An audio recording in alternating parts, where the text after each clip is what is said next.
కోనసీమ రైలు కోత మనం నా చిన్నప్పటి నుంచి అంటున్నాను. మా కోనసీమకి రైలు కోత ఇప్పటికీ కూడా మా అమలాపురం పార్లమెంట్ నియోజకవర్గ ప్రజల పరిస్థితి ఏంటంటే, స్కూల్లో మనం ఎక్స్కర్షన్ అంటే అక్కడికి ఇక్కడ తిప్పుతాం. మా స్కూల్లో పరిస్థితి ఏంటంటే, రైలు కోత అనగానే నిజంగా రైల్వే స్టేషన్ పెట్టుకుని రైలు అంటే ఇలా ఉంటదన్నమాట అని చూపించే పరిస్థితి, దౌర్భాగ్యం ఇప్పటికీ మా అమలాపురం పార్లమెంట్ నియోజకవర్గ ప్రజలకు ఉంది. కోటిపల్లి రైల్వే లైన్ ఇది 2001 లో ఫస్ట్ దీని ప్రపోజల్ పెట్టారు. పెడితే అప్పుడు దీని బడ్జెట్ 2120 crores. ఇప్పుడు ఈ ప్రాజెక్ట్ వాల్యూ 3000 crores అంటున్నారు. సరే, 3000 crores అయింది, బానే ఉంది. మొన్న బడ్జెట్ లో రైల్వే ప్రాజెక్ట్స్ కి 10,000 కోట్ల రూపాయలు ఈ స్టేట్ కి ఇచ్చారని చెప్పి చాలా గొప్పగా కూటమి గవర్నమెంట్ లో ఉన్న చంద్రబాబు నాయుడు గారు గాని లోకేష్ గారు గాని చెప్తున్నారు. కానీ మా అమలాపురంకి ఏమొచ్చింది? మా కోటపల్లి ముక్తేశ్వరం రైల్వే లైన్ కి ఆ 10,000 కోట్లు ఎంత ఇచ్చారో తెలుసా? 2.69 crores. 2.69 crores తో ఏం కొనమంటారు, ఏం కొనుక్కోమంటారు? సో ఇక్కడ ఇంకొంచెం డీప్ డైవ్ ఈ ప్రాజెక్ట్ మీద మనం స్టడీ చేసినట్టుగా అయితే ఇది 25-75 అంటే 75% సెంట్రల్ గవర్నమెంట్ స్పాన్సర్డ్ అయితే 25% state government sponsored. Central government ఏమంటుందంటే, ఈ ప్రాజెక్టు 3,000 కోట్లు వ్యయం అయితే మీరు 350 crores, మీరు అంటే స్టేట్ గవర్నమెంట్ మీ యొక్క వాటా 350 crores మీరు అలొకేట్ చేసినట్టుగా అయితే, ఎందుకంటే ఇప్పుడు మనం చూసినట్టుగా అయితే కోటిపల్లి దగ్గర పిల్లర్స్ వేశారు. పిల్లర్స్ పూర్తిగా సెంట్రల్ గవర్నమెంట్ డబ్బుతో వేశారు. వేసిన తర్వాత స్టేట్ గవర్నమెంట్ యొక్క అలొకేషన్ 340 crores మీరు బడ్జెట్ మీరు రిలీజ్ చేసినట్టుగా అయితే, అప్పుడు దాని మ్యాచింగ్ గ్రాంట్ ఒక 75%, ఇంకొక 1,200 crores మేము రిలీజ్ చేస్తామని సెంట్రల్ గవర్నమెంట్ చెప్పి. సో నేను ఏమంటానంటే, అగైన్ ఇక్కడ నాకు తెలుసు మన స్టేట్ గవర్నమెంట్ డెఫిసిట్ బడ్జెట్ మన దగ్గర డబ్బులు లేవు రిలీజ్ చేయడం. సో నేను ఏమంటానంటే, ఏపీ రీఆర్గనైజేషన్ యాక్ట్ లో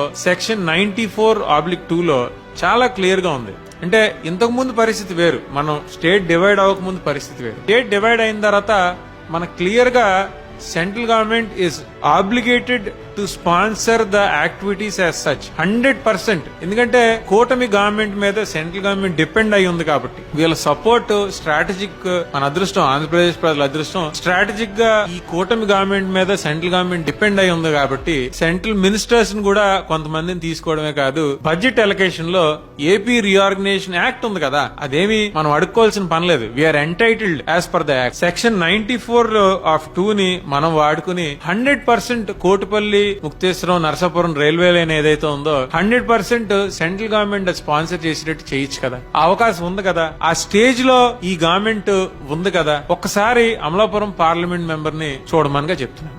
ఇంకొకటి ఇక్కడ మోస్ట్ ఇంపార్టెంట్, మరి ఇన్ని రోజులు ఎందుకు ముందుకు తీసుకెళ్లలేదు, ఇన్ని రోజులు దీని మీద ఎందుకు మాట్లాడలేదంటే, మొన్న జూలై 2025 లో, ఎందుకంటే ఆ కోటిపల్లి నరసాపురం రైల్వే లైన్ ఏదైతే ఉందో అందులో కొంతమంది ల్యాండ్స్ ఉన్నాయి. ఆ ల్యాండ్స్ వాళ్ళు ఈ లైన్ వెళ్లకుండా స్టే ఆర్డర్ తెచ్చుకున్నారు. ఆ స్టేని సుప్రీంకోర్టు వేకేట్ చేసింది. ఎప్పుడు?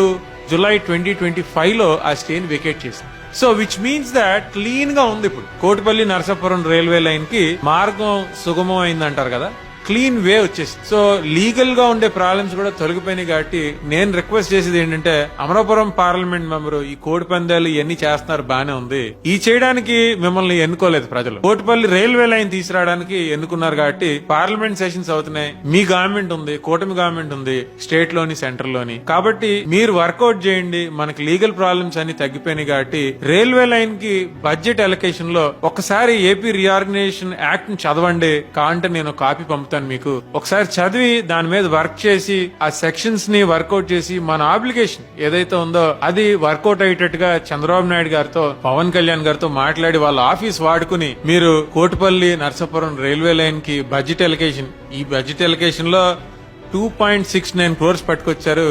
అది చిన్న చిన్న రాళ్ళు కొనుక్కోవడానికి కూడా పనిచేయవు. కాబట్టి దాని మీద వర్కౌట్ చేయండి. అండ్ కోటిపల్లి దగ్గర పిల్లర్స్ వంగిపోయినాయి, ఎందుకంటే గత 2 సంవత్సరాలుగా వర్క్ జీరో ఉంది. కాబట్టి మొన్న వచ్చిన ఫ్లడ్ కి కోటిపల్లి పిల్లర్స్ ఒకసారి చూడండి, నేను మొన్న వెళ్ళి చూశాను, అవి ఇలా టిల్ట్ అయిపోయి ఉన్నాయి. అవి మళ్ళా వర్క్ చేయాలంటే ఏ స్టేజ్ కి వెళ్తామో తెలియదు. ఒకసారి ఆ టిల్ట్ అయిపోయిన పిల్లర్స్ కూడా ఒకసారి చూడండి, కాంట్రాక్టర్ తో మాట్లాడండి, డబ్బులు తీసురండి. స్టేట్ గవర్నమెంట్ నుంచి అలొకేషన్ తీసుకురావడం కష్టం అనే విషయం నాకు కూడా తెలుసు, డబ్బులు లేవు, డెఫిసిట్ గవర్నమెంట్. కాబట్టి మన ఏపీ రీఆర్గనైజేషన్ యాక్ట్ వాడుకుని ఆ డబ్బులు సెంట్రల్ గవర్నమెంట్ 100% స్పాన్సర్ చేసేటట్టు మీ ఆఫీస్ ని, ముఖ్యమంత్రి గారి ఆఫీస్ ని వాడుకుని ముందుకు తీసుకెళ్లాల్సిందిగా కోరుతున్నాను.